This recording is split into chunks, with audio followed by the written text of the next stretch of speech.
Salut, c'est Cyril de Web de Fou, j'espère que tu vas bien. Aujourd'hui, on se retrouve pour un nouveau podcast pour voir ensemble les 7 clés pour une page de vente efficace.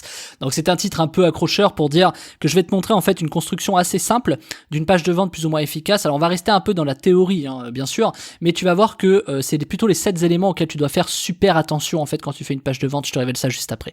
Avant ça, tu connais le truc, tu cliques sur le bouton s'abonner s'il te plaît. Il est rouge, c'est sur YouTube, il est violet, c'est Apple Podcast, il est dans toutes les couleurs en fonction où tu m'écoutes, jaune sur Spreaker, je crois qu'il est vert sur Android Podcast. Bon bref, tu cliques sur le bouton s'abonner, vas-y, s'il te plaît.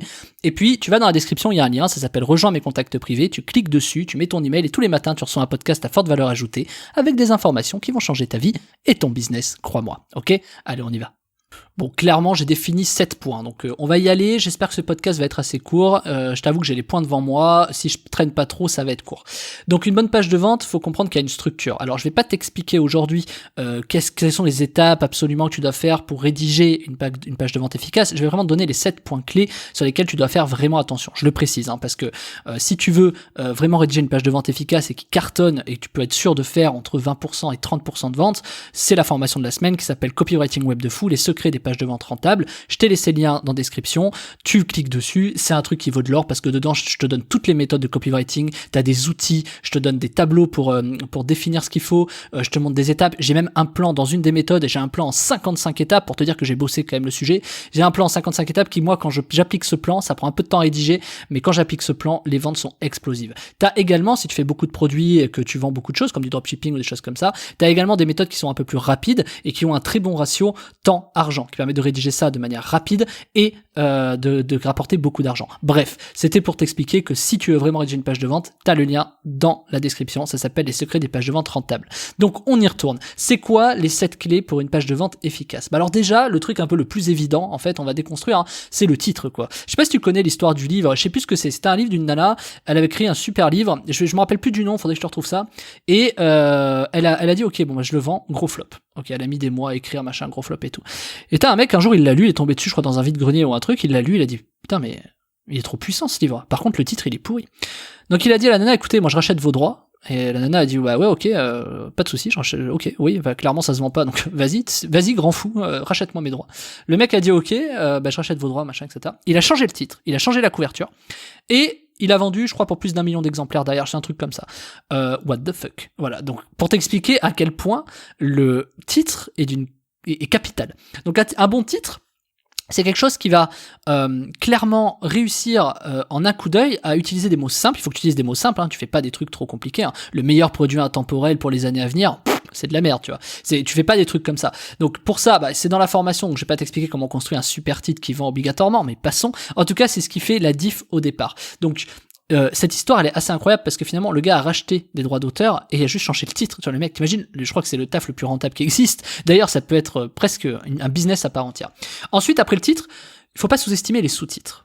Tu sais, souvent, tu vois des sous-titres. Alors, dans les livres, aujourd'hui, c'est écrit par machin. Les gens sous-estiment les sous-titres. Encore, ils commencent à les mettre, tu vois, je sais pas, comment se développer personnellement, et entre parenthèses, enfin, comment développer son cerveau, et entre parenthèses, et hacker la vie, tu vois. Tu vois, un truc comme ça, le sous-titre, tu vois, ça peut être intéressant. C'est des choses qui vendent vraiment les sous-titres en même temps, tu vois. Alors, évidemment, un sous-titre, ça fait une accroche, tu vois, et hacker la vie, ça fait une accroche. Ah! Tu vois, tu lis un truc comme ça, tu dis, ah! Tu vois, comme Denis Brognard, tu fais, ah ouais, super, tu lis le résumé, machin, et tu vois, voilà, pourquoi ? Parce qu'il y a un mot, hacker la vie, qui va te faire tilter. Donc il y a des trucs comme ça qui font vraiment la différence, ça accroche vraiment, c'est des structures qui marchent en titre et plus sous-titre, plus accroche, qui vraiment fonctionnent. Et si tu arrives à mettre ton accroche dans le titre et dans le sous-titre, c'est gagné. Les gens retournent le livre, alors en tout cas sur une page de vente, c'est les gens rédigent la page, lisent ta page de vente, tu vois, peu importe ton titre, tu les accroches quelque part sur le net, ils lisent quoi, tu vois, c'est un peu évident, mais je le dis. Ensuite, il faut que dans ta page de vente, quand tu déroules, que tu aies une structure cohérente et logique, c'est-à-dire que c'est là où il faut que tu fasses attention. Il y a plusieurs points à savoir, ces structures cohérentes et logiques, c'est de créer en fait de l'émotion et de te concentrer sur le client. C'est pas forcément ce dont il a besoin, mais te concentrer sur tout ce qui est les aspects de sa vie. Pourquoi il en est là aujourd'hui, qu'est-ce qui s'est passé. Et la meilleure façon de créer cette émotion, c'est soit de partir sur des témoignages de personnes, c'est-à-dire des gens qui témoignent par exemple d'un sujet. Tu vois, moi j'ai Monsieur Martin qui m'a expliqué que machin, quand il a essayé ça, ça a marché. Tu vois, en fait, c'est un peu comme le rôle du médecin, tu fais un rôle de prescripteur. C'est-à-dire que les gens sont très sensibles aux témoignages, et donc le fait de faire un témoignage d'une personne à côté en racontant une histoire, c'est quelque chose qui fonctionne très bien. D'ailleurs, je parle de raconter une histoire, c'est un autre point, c'est tout ce qui est storytelling. Il faut que tu crées une histoire derrière ça. Les gens adorent certains types d'histoires, je vais pas te donner lesquels, mais ils adorent certains types d'histoires qui fonctionnent toujours. toujours. Et ces histoires-là, aujourd'hui, c'est ce qu'ils font. Tu peux très bien déceler à travers une histoire si le produit va se vendre ou pas. Le plus dur, c'est de créer presque une histoire, tu vois. Mais même sans histoire, tu peux largement vendre. Pourquoi ? Parce qu'à partir du moment où tu arrives à créer de l'émotion, et pour ça, tu as des techniques, tu as des trames pour créer de l'émotion qui sont évidentes, et la technique, elle est simple. Tu te concentres sur ton client et non pas ton produit. Parce que la plupart des erreurs des gens, c'est de se concentrer sur son produit. Je vais y revenir cette semaine, mais la plupart des erreurs des personnes, c'est que ils se concentrent sur le produit, et quand tu crées un produit, les gens ont tendance à vouloir expliquer le produit. Mais j'y reviendrai. Donc du coup, le plus essentiel, c'est pas de te concentrer sur le produit, mais sur ton client. En fait, tu es censé pouvoir vendre n'importe quoi sans connaître le produit, et je reviendrai dans un épisode de la semaine là-dessus. Donc une fois que t'as apporté du storytelling, t'as un peu tout. Donc t'as quoi ?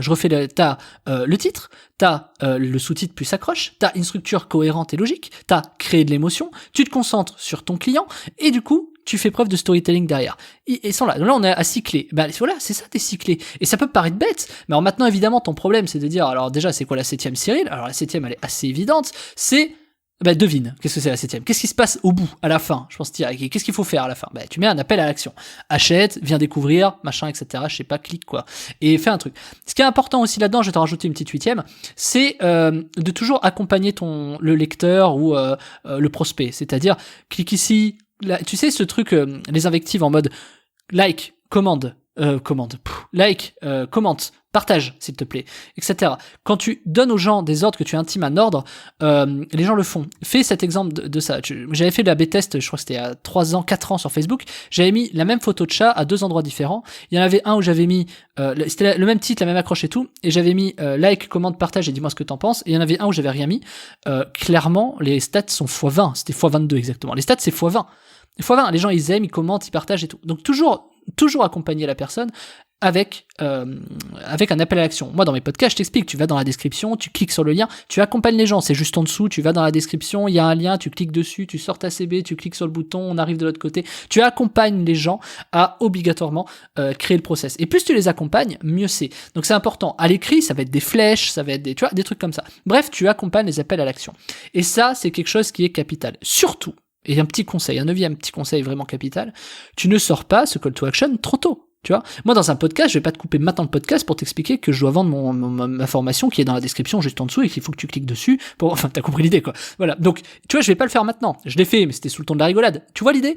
C'est que du coup, tu dois vraiment le faire à des moments propices parce que quand tu racontes une histoire, tu coupes l'histoire derrière. Tu vois, là, je t'ai raconté une histoire, t'es concentré, tu m'écoutes. Voilà, là, ça commence à décrocher un peu parce que il y a plus trop de sens et que t'as vu les 7 clés et que tu t'en fous maintenant de ce que je suis en train de te raconter. Mais sur le principe, c'est comme ça que ça fonctionne. Et c'est là où c'est pertinent. Parce que quand tu fais un appel à l'action au bon moment, c'est la vente assurée. Et c'est ce que les meilleurs copywriters des années 50 t'expliquent. Par exemple, avec l'histoire des bons de commande, tu ne dois pas faire voir le bon de commande tout de suite. Faut le faire voir à un moment précis. Et pour ça, les meilleurs copywriters, ils savent comment s'y prendre. Ils mêlent pas des appels à l'action dans tous les sens. Regarde, moi dans mes mails, je te mets pas des call to action à tous les endroits. Quand je fais les mails de vente, tu sais, t'en reçois un par semaine. Je mets pas des call to action n'importe où, je les mets à la fin, dans un déroulé précis. Et je sais très bien comment ça fonctionne. Donc, faut faire attention à ça. Et moi, ce que je t'ai préparé cette semaine, c'est une formation qui s'appelle Copywriting Web de Fou, les secrets des pages de vente rentables. Je te montre toute la méthode Web de Fou. Je te montre toutes les méthodes, moi, de mes produits que j'utilise depuis 10 ans. Tout ce que j'ai appris avec la rencontre en ligne, avec tout ce qui est ces secteurs qui sont très concurrentiels et qui sont très durs à se démarquer pour vendre. Je te montre toutes les méthodes que j'ai appliquées pour vendre des produits. Il y a énormément, il y a des plans. Et dans les plans que je te montre, j'en ai même un en 55 étapes qui c'est le meilleur plan que j'utilise aujourd'hui, c'est ce que j'utilise le plus. J'utilise pas sur Web de Fou parce que tu verras pourquoi, mais je te l'explique dans la formation. Mais par contre, c'est une méthode que j'utilise sur tout le reste et c'est extrêmement rentable. Donc tout ce que je t'apprends dedans, je te donne des outils, je te donne tout en fait pour que tu puisses réaliser une page de vente, que tu sois plus emmerdé devant une page blanche en te disant putain, mais vas-y, je fais quoi qu'est-ce que je mets dedans Attends, faut que je mette une image. Non, là, attends, tu vas être perdu. Là, avec ça, c'est simple. T'as un souci, tu te poses une question, boum, t'as la réponse dedans.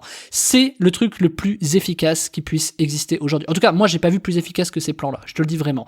Alors, évidemment, si t'as 2 de trafic, tu vas peut-être vendre à 1 ou 2 personnes, imaginons. Mais je veux dire, évidemment, ça va être une question aussi de proportion. Je sais pas comment arrive ton trafic, mais si t'as, 2000 de trafic, si t'as 1000 emails, j'en sais rien. Dans tous les cas, ça va t'aider à vendre énormément. Je te laisse cliquer sur le lien dans la description. Ça s'appelle Copywriting Web de Fou, les secrets des pages de vente rentables. Tu cliques dessus, on se rejoint de l'autre côté.